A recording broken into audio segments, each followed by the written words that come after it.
पिलामाने आज क्लास आम त्रिभुज मानक मध्य सर्वसमतार शर्त विषय आम टे आलोचना करवा। जमीक आम आगुरी जानी जे दुईटी त्रिभुज मध्य गोटिकर तीनोटी बाहु अन्यटीर तीनोटी बाहु सह सर्वसम होगा संगे संगे गोटिकर तीनोटी कोण अन्यटीर कौन हो अन्य त्रिभुजर अनुरूप कोण तीनोटी सह सर्वसम हेले आम कौन कहते ना त्रिभुज दुईटी आमर सर्वसम हो ये विषय में भल भाव जानी। तो आज क्लास आम कौन करवा त्रिभुज मानक मध्य सर्वसमतार शर्त तार विषय आम टे आलोचना करवा है। तो देख यहाँ भल भाव लक्ष्य कर जे ये जो नील छवि अच्छे आपको तुम निजे पढ़ी कर तुम खाली ओभरऑल टे दे दूचे तापर ये जो कोठरटा को निजे पूरण कर ऊपर पढ़ी है। तो देख ये जो नील लाइन जो लिखाई मुझे पढ़ुँ भल भाव लक्ष्य कर से कौन कौन दुईटी त्रिभुज मध्य गोटिकर तीनोटी बाहुर दैर्घ्य यथाक्रमे अन्यटीर तीनोटी बाहुर दैर्घ्य सह सामान हेले त्रिभुजद्वय सर्वसम हेबे। तो यहाँ गोटे शर्त हूँ कौन जब आम दुईटा त्रिभुज को तुलना करवा जब देखा जे गोटे त्रिभुजर तीनटा बाहुर दैर्घ्य सहित जो अन्य त्रिभुजर तीनटा बाहुर दैर्घ्य कौन हो सर्वसम हो जाए सामान हो जाए ताले आम कहीपर जे दुईटी त्रिभुज होती सर्वसम है। तो ये जो शर्त को कौन कह जाए ये शर्तटा को बाहु बाहु बाहु बा संक्षेप में बा सर्वसमता बोली कहुए है। आउ थे पढ़ुची भल भाव लक्ष्य कर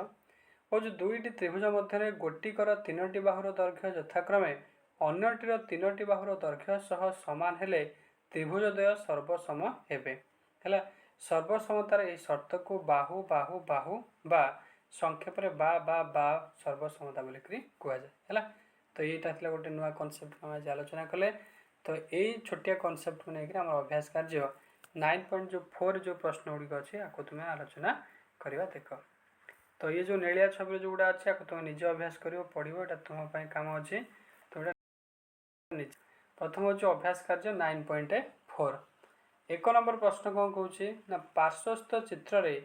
ए बी बाहु सी बी बाहु सहित सामान देख गोटे गुड़ी भाया गोटे चित्र अच्छी यहाँ दुई कौन हो भाग हो प्रतिसम हो है। तो दुईटा आमर कौन त्रिभुज सृष्टि होती परस्पर सर्वसम हे से देख पार्श्वस्थ चित्र रे ए बी बाहु सी बी बाहु सहित सामान तापर ए डी सी डी बाहु सहित सामान है। ताले हमको प्रथम प्रश्न कौन त्रिभुज ए बी डी ऊपर जाए तलक आस ए बी डी त्रिभुज सी बी डी त्रिभुज क्यों बाहु सर्वसम ताले ए बी बाहु सहित सी बी बाहु सर्वसम हो ए डी बाहु सहित सी डी बाहु सर्वसम हो ठीक। तापर देख ख नंबर कौन चित्र थिबा त्रिभुज ए बी डी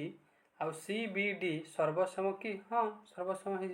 कहीं बाहु जी सर्वसम होगला सामान होगला ताले आम पढ़ले बाहु बाहु बाहु त्रिभुज मध्य सर्वसम हो ठीक। तापर देख ग नंबर कौन त्रिभुज ए बी डी त्रिभुज आउ सी बी डी क्यों कोण सर्वसम हो पारे ना ए कोण सहित सी कोण हो पार तापर आउ किए हो पारे। तो ये दुईटा केवल सर्वसम हो पारे ठीक अच्छे। तापर सेपट जदि आम देखा आमर जो बी कोण सहित एपट बी कोण डी कोण सहित एपट डी कोण जब पाखापाखि कोण देखले यहाँ सर्वसम हो पारे है। तापर देख घ नंबर कौन बी डी क्यों कोण द्वय को समाधिखंड करे बी डी जो मझे जो बाहु जाए डी कोण को बी कोण को समाधिखंड करे ठीक। तापर देख ओ नंबर से कौन ए बी डी त्रिभुज बी डी सी त्रिभुज लिखा ठीक है कि ना ठीक है ना एमती लिखले सर्वसम हे ना। सर्वसम त्रिभुज रे सर्वसम बाहु मानकर सम्मुखीन कोण मान अनुरूप। तापर देख तुम्हें कारण सूत्र लिख कहीं एमती लिखिले आमर बाहु सहित बाहु सर्वसम हेन कि कोण सहित कोण सर्वसम हम ना आम बुले लिखा पड़ो ठीक। तापर देख दुई नंबर कौन दुईटी सर्वसम त्रिभुज अंकन कर प्रमाण कर जे सर्वसम त्रिभुज रे सर्वसम बाहु मानकर सम्मुखीन कोण मान अनुरूप। एटा तुम निजे परीक्षा कर देख आमको दे दुईटा त्रिभुज गोटे हूँ ए बी सी त्रिभुज है गोटे ए बी सी त्रिभुज देती आ गोटे पी क्यू आर मध्य ए बी बाहु पी क्यू बाहु सहित सामान ठीक अच्छे यहाँ चित्र कर बी सी बाहु क्यू आर बाहु सहित सामान हेले आमको प्रश्न पचारुची सी ए सह सी ए जो बाकी रहा ता सहित आर पी बाहु सर्वसम हो बहुत सहज तापर देख क्यों बाहुर दैर्घ्य सामान हेले A B C P Q R हे कहीदेली तुमको तापर ख नंबर त्रिभुज A B C P Q R हेले शून्य स्थान कौन लिखा कह शीर्ष बिंदु ए अनुरूप पी हो बी अनुरूप क्यू हो सी अनुरूप आर हो ठीक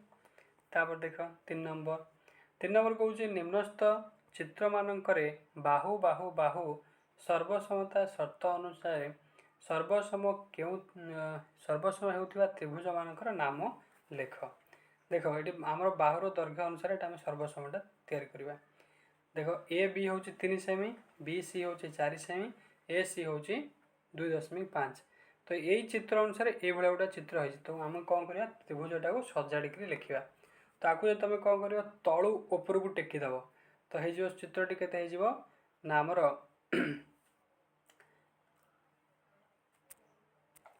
आर पी क्यू त्रिभुज हो ओके तो ए बी सी त्रिभुज सहित सर्वसम हो किए ना आर पी क्यू तो आमर ए बी बाहु सहित आर पी बाहु हो सर्वसम तापर ए सी सहित आर क्यू बाहु हो सर्वसम 2.5 एपट आर पी है 3 ए बी 3 तापर बी सी बाहुर दैर्घ्य हूँ 4 सेमी तापर तल हो पी आउ क्यू बाहुर दैर्घ्य 4 सेमी तो ये भाव में तुम कर देख यहाँ क पड़ेगा यहाँ हूँ ख तो यहाँ तुम निजे कर तो यहाँ था तुम अभ्यास कार्य 9.4 आम सर्वसमर जो शर्त अच्छी बाहु बाहु बाहु कि भाव में यहाँ परीक्षा भल भाव जाणीगले तो मुझे सुंदर आशा कर बुझेली भल भाव तुम क्लीयर हो बहुत छोटिया कनसेप्ट है तो नेक्स्ट क्लास रे गोटे नुआ कनसेप्ट को आलोचना करवा जब ये क्लास तुम किसी डाउट अच्छे तो मतलब कमेंट कर जन है।